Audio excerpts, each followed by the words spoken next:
This is video notes for APUSH history for Valentine's Day. We should have learned about FDR and Theodore Roosevelt. Eleanor Roosevelt. We should have learned about them on Valentine's Day. I can't always make a link up. Alright, anyway. But hey, maybe today on Valentine's Day, reach out to your favorite cousin. Who knows, right? In honor. Jokes on y'all. Alright. My cousins live near me. Alright. Anyway, I think yesterday y'all were a little bit ahead of where they were. So we're going to start backwards. Yeah, so I got to backtrack a little bit for them. They were on FARA. FARA was the Federal Emergency Relief Administration. We said this was a big contrast with Hoover. Hoover never does direct relief, but FARA was FDR's relief program, where they were okay giving states grants to give directly out to people, like as paychecks, like a weekly or monthly, like here's some money to go buy basic foods and needs. We said they tolerated some corruption because they didn't want all the money to have to be processed exactly every single day, or else it might take weeks or months for that money to get to people when they need it. Yeah, now, right? So FARA is, so FARA is money that people wanted right away. It was a direct relief program. PWA we talked about yesterday very briefly. There's several job programs. The New Deal is flush with job programs. This was like the first attempt. The PWA doesn't last that long because it wasn't contracted to be that long. It only lasted a few months. But if you see the word works in one of these programs, like public works, it means they're building like government type stuff like roads, bridges, airports, dams. Not so much railways, but yeah, because railways are privately owned. So anyway, so they gave a lot of money to states and local government to build roads, bridges, and dams. It creates jobs, and the biggest thing is it's a confidence booster, right? You get a job, you get a paycheck. It's a big confidence booster.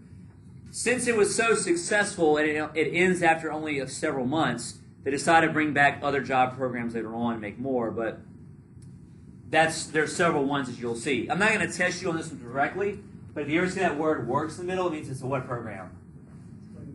It's a job program, right? All right, CCC, the Civilian Conservation Corps. This is where y'all kind of got caught. The CCC itself is a job program, but it's only for young men. I shouldn't say white men. It was supposed to be for young men, but probably only who really only got hired. Mostly young whites, right? So the CCC, or the Civilian Conservation Corps, was made for young 18 to 25-year-old men. And it's in the name that their focus was more on conservation. They did a lot of projects with planting trees, erosion projects, working in national parks. You can see some of these guys right here outside working with their shirts off, working outside in the soil. So, Nudity, disgusting. Just their shirts off. Anyway, so the point is that these guys are out there working, doing a lot of these landscape projects or these tree projects and planting projects, because a lot of this is a reaction to what environmental event that just took place, the Dust Bowl. So they're trying to prevent a Dust Bowl from occurring again, and so there's a big conscientious effort to do more for the environment. Now, the reason why they only wanted to hire young men is because they knew that most of these young men were probably still living with who? Their parents. So the project involved this. You would get paid $30 a month, so you get paid $30 a month for your work. 25 of that, though, goes back to your family. This is one of the reasons why they only wanted to hire the young men. So $25 of that monthly pay will go back to your family. So because it's a lot like the military, the way the CCC was organized. They gave you a place to stay. They gave you money for food and lodging, all that stuff. So basically all your basic stuff's taken care of. It's just that you didn't need as much spending cash on your own. So most of that money goes back to your family. What's that? Correct. Civilian Conservation Corps, CCC.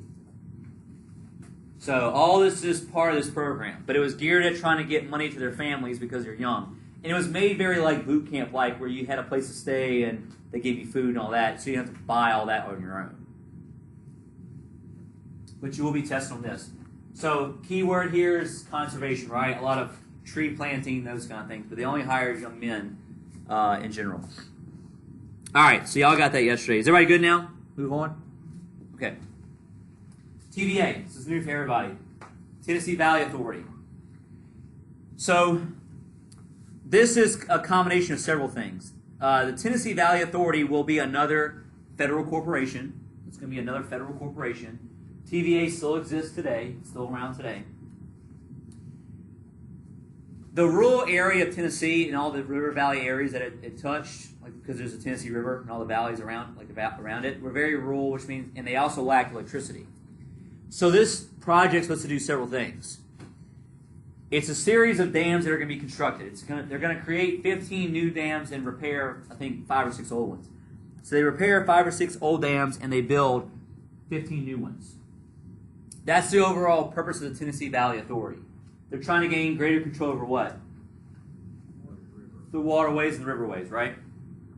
In the Tennessee Valley area. There's a map. It's not the best map, but it kind of gives you an idea. Here's Louisiana right here. So it affects most of Tennessee, parts of Alabama, and Mississippi, and Kentucky. So all this kind of yellow area here. Yeah, sorry. Anyway, the dams do a few things. Number one, it produces what when the water flows through? Electricity, right? So one of the things it does is produce hydroelectric power.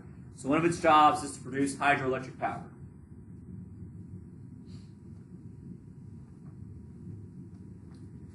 Second thing is that now you can, with the dams in place, you can control what?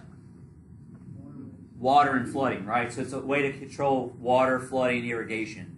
So it's another way to control water, flooding, and irrigation. It's a way to control water, flooding, and irrigation.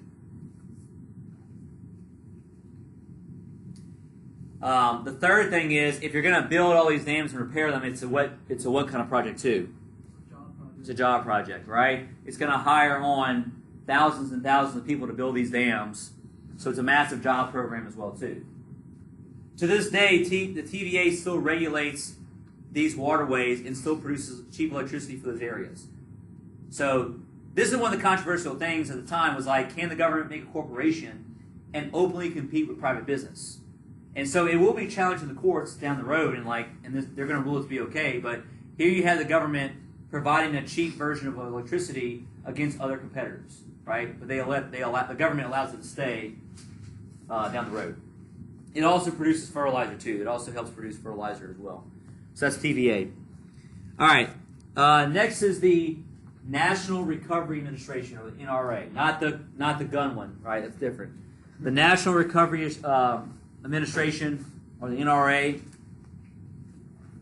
This was mainly geared at helping out workers. So the NRA was mainly geared at helping out workers who have gone unhelped for several decades, right? Not much has gone their way and not much has been done for them in general. So the goal of the NRA, the National Recovery Administration, was to help workers out. It was an attempt to guarantee reasonable profits for businesses and fair wages and hours for labor. So it was an attempt to guarantee reasonable profits for business and fair wages and hours for labor. So it was an attempt to guarantee reasonable profits for business and fair wages and hours for labor. Antitrust laws were temporarily suspended, and it could help set codes for hours, wages, and production levels and prices. So antitrust laws were temporarily suspended, and it helped set codes, these work codes, for hours, wages, production levels, and prices. So it's supposed to temporarily suspend antitrust laws, and it was supposed to set codes for hours, wages, production levels, and prices. Meaning, like it's like the first time you have what kind of wage set? Minimum wage, right? It helps set up minimum wage. It also sets up quotas for businesses. So a lot of folks kind of felt icky about this one because it feels like the government's doing too much what? Yeah, it's peacetime. Like, why are you having our hands too much in our production and everything else? So there's a court case over this. So a couple years later, there's a court case, Schechter versus U.S., over this. Is this legal or not? And the court rules what? It's not. So they find it unconstitutional. So in 1935, this NRA shuts down because the Supreme Court finds it to be unconstitutional. you can't have the government come in and set production codes and laws and all other stuff in this situation. Which means that minimum wage also falls off, but it's gonna come right back. They're gonna make a new law to make it come right back in a couple of years after that. But the NRA is overturned by the Supreme Court after a couple of years. The last thing is the AAA, the Agricultural Adjustment Act. So, key word here being agricultural. Key word being here agricultural. So it's helping out who? Farmers. So here's what's supposed to happen for farmers. Farmers for the longest time have been producing too much crop. So the government is going to pay them to farm less. So if this box is your farm, they basically tell you to farm about a third to a quarter less. You're going to farm about a third to a quarter less. So that way, the crops that are in market are fewer, thus what happens? The prices go up. Well, you might say, well, that's not fair. Where's my incentive? Like, I still need to make money. So what ends up happening is that the government subsidizes farmers. The government pays people to farm less. So you farm less, like a big chunk, to put less in the market, thus making their prices go up, but the government also subsidizes them by paying them to farm less. Any excess crop was destroyed. But you might say, well, wait, there are people who are hungry in the streets. Why would they destroy that crop? Why must the crop be destroyed? To maintain prices. If you don't destroy it, the whole point of this is to raise prices up. So if you just give that food away, then you're not going to help prices out. So you have to destroy the excess and let prices raise up naturally, right? This doesn't just extend to crops. This also extends to livestock. So millions of cows and pigs are also slaughtered, and their carcasses and meat are also destroyed for the same exact reason, right? So crops and animals like livestock are destroyed in the excess ones. That way you have prices come up for farmers.